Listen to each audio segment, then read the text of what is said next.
परमात्मा हमारे अंदर बैठा हुआ है, लेकिन हम उसको संसार में ढूंढते रहते हैं। ऐसी इस प्रकार की एक कथा आती है कि एक सेठ जी तीर्थ यात्रा पर भ्रमण के लिए निकले। सेठ जी बाजार में जाएं जहां पर तो पूरी गड्डी निकालें और अपना सामान खरीदें। एक चोर की दृष्टि उन पर पड़ गई और चोर को लगा कि इनके पास तो बहुत सारा पैसा है और इनसे किस प्रकार से पैसा लिया जाए। तो उन्होंने कहा इनसे मित्रता की जाए और मित्रता करके जो है इनके साथ रहा जाए और रहने पर इनसे पैसे प्राप्त किए जा सकते हैं। चोर गया, वो चोर ने जाकर के उनको दंडवत प्रणाम किया और बोला, महाराज जी आप कहां से आगमन हुआ, कहां जा रहे हैं? तो उन्होंने अपना सारा परिचय दिया और उन्होंने कहा, भैया हम तीर्थ यात्रा के लिए निकले हैं। चोर बोला, महाराज जी मैं भी तीर्थ यात्रा के लिए निकला हूं और मैं भी सोच रहा था कि कोई ना कोई मुझे साथ मिल जाए। आप जैसे महापुरुष का मुझे साथ मिल गया, अब मेरी यात्रा आराम से संपन्न हो जाएगी और आप जैसे महापुरुषों का साथ रहेगा तो सत्संग भी होता रहेगा और मेरी यात्रा भी सुलभ हो जाएगी। सेठ जी ने कहा, भैया अच्छी बात है, हम भी अकेले ही हैं, चलो तुम्हारा साथ हो गया, 1 से 2 भले। और यात्रा शुरू हो गई। लेकिन सेठ जी तो समझ गए और उन्हें कुछ शंका जैसी भी हो गया। अब सेठ जी क्या करें कि पूरे दिन बाजार में सामान खरीदे, ये करें और जो है पूरे नोटों की गड्डी निकालें, सब करें। और जब रात्रि का समय आए, सेठ जी जब नहाने चले जाएं और चोर पैसा ढूंढे तो कहीं पैसा ना मिले। ऐसा चोर डेली नित्य का नियम था उसका कि जब सेठ जी नहाने जाते तो चोर जाके सेठ के कपड़ों में, सेठ के सामान में पैसा देखता, लेकिन उसे नहीं मिलते।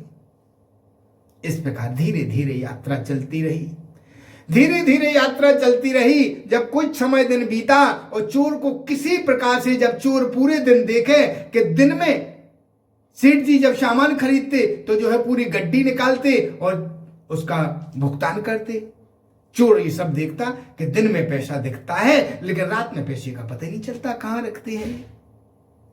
और मैंने ये भी देखा कि जब ये नहाने जाते हैं तो भी साथ में लेके नहीं जाते हैं, क्योंकि सारे वस्त्र उतार के जाते हैं और केवल जो है एक धोती पहन के स्नान के लिए जाते हैं।